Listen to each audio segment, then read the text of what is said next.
Welcome back sa ating FB page na Free Reviewers with Leonalyn at sa ating YouTube channel na Solving Math with Leonalyn. So ngayon, dito na tayo sa number 2. This is one of our followers na sinesend niya ito sa ating FB page. Again, ito ay karugtong lang sa unang sinagutan natin. So kung napapansin nyo, matagal na ito, nag-randomly sasagot kasi tayo ng mga tanong ninyo. So yung iba, kaka-send lang ng question. So kahit saan lang dyan yung gawa natin ng tutorial video, lalo na kapag alam kong makakatulong sa inyo. So during this time, natambakan na to. So anyway, sagutan natin. Dito na tayo sa number 2.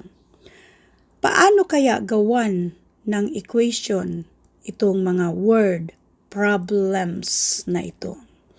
Iyan yung kadalasang problema sa karamihan kung paano ba siya sagutan itong mga word problems. Basahin muna natin yung given. Thrice the larger of two numbers, so meron tayong dalawang number, is, kapag mga ganito equal sign yan siya, 5 more than 5 times the smaller. The sum of the 6 times the larger and 5 times the smaller is 265. What is the larger number? So, meron tayong unidentified. Hindi pa na natin na-identify yung mga dalawang numbers na ito. So, meron tayong either X or Y, A or B. Or gawin natin siyang let L para sa larger number, S para sa smaller number. So therefore, doon tayo sa ating linear equation. Ang mga nasa private group, I think last week yata yung ating topic when it comes to linear equation. So sana hindi na nila nakalimutan kung paano ba ipagsama-sama or i-cancel out yung isang variable dito. So, thrice the larger of two numbers. Thrice daw sa larger, so that will be 3L. Again, yung let L para sa larger number. Thrice the larger of two numbers, so 3L, 3 times L yan siya, is equal sign 5 more than, ibig sabihin ng 5 more than means plus 5, or 5 plus, walang problema kasi addition naman tayo, pero meron tayong problema kapag 5 less than.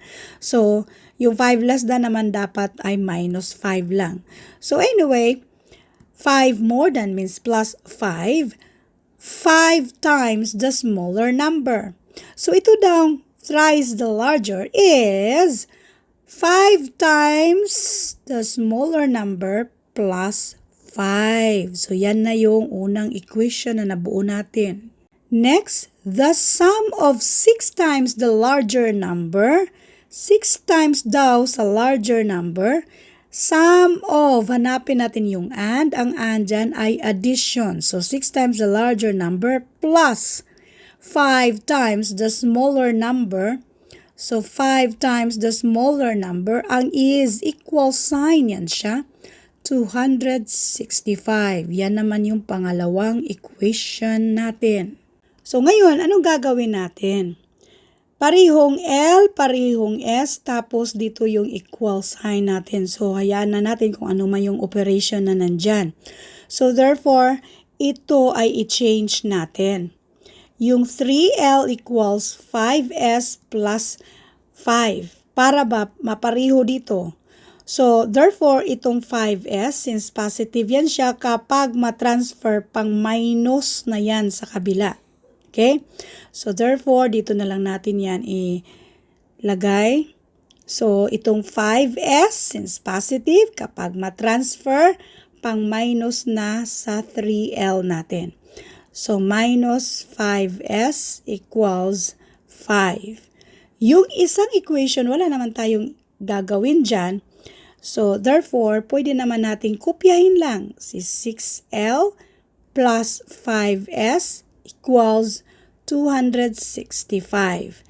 Ngayon, pwede na natin yung i-combine kasi meron tayong makancel dyan. Unless kung wala tayong makancel, meron tayong isang equation or yung dalawa bang equation, ang i-multiply natin by a certain number para lang meron tayong makancel.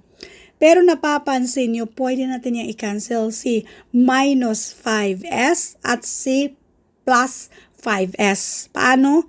Kung i-add natin yan, addition tayo kung i-add natin yung buong equation, yung unang equation natin by dito sa pangalawang equation, kung i-add natin yan siya, makancel natin itong negative 5s at positive 5s kung i-add natin yan.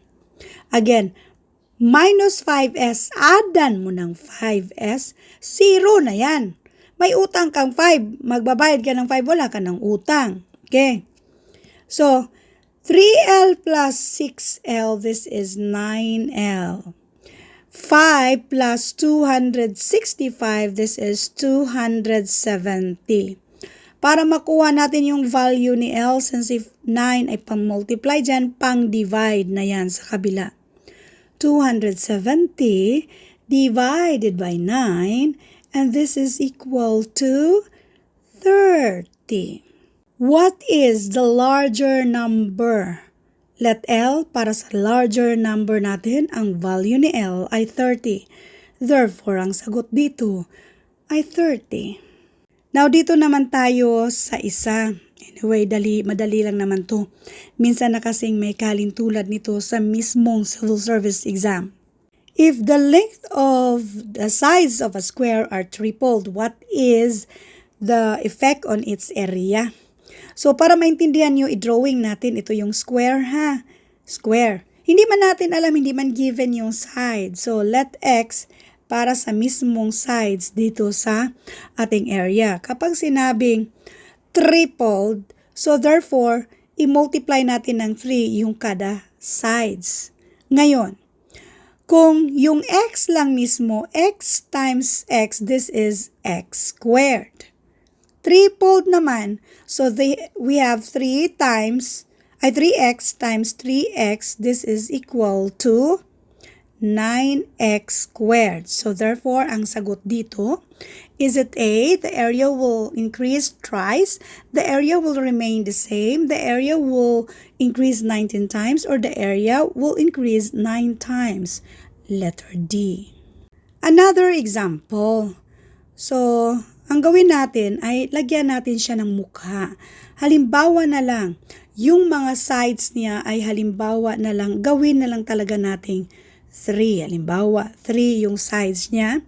So, this is 3 times 3 equals 9. So, therefore, kung i-increase natin ng 3 din, so therefore, this is 9. 9 times 9 equals 81. Ang tanong dito, what is the effect on its area? Yung original na area ay 9. Ngayon, naging 81. So, therefore, 9 times 9 equals 81. Therefore, tama yung sagot natin, letter D. So, ito naman yung abangan nyo sa next na video, yung i-divide natin itong polynomials na ito.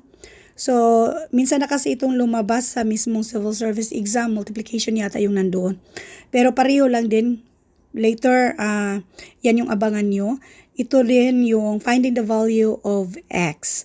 Thank you for watching, and all I hope na meron kayong natutunan sa videong ito. Thank you and God bless.